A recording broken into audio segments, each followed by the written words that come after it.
Monday, January 8th, Baptism of the Lord. Focus. Come, everyone who thirsts, come to the waters. There is a popular hymn based on the focus and first reading.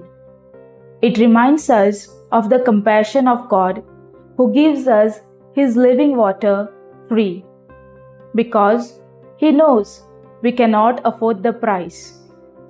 That price was paid by His Son, Jesus, who humbled Himself and came to John the Baptist to be baptized.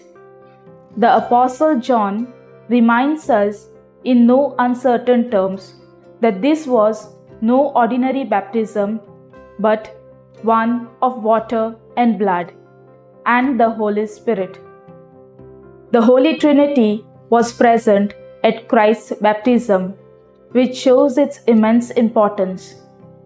It was the start of His ministry. The event has great significance for us too, because John baptized with water, but we have been baptized with water and the Holy Spirit.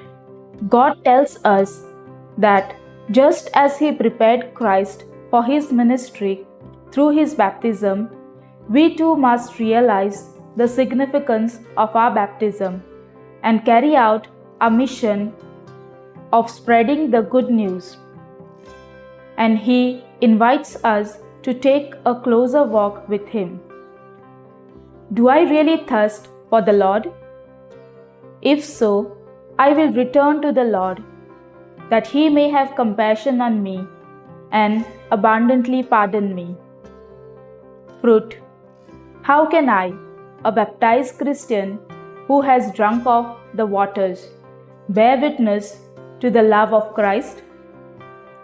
I will do this in at least 3 ways today.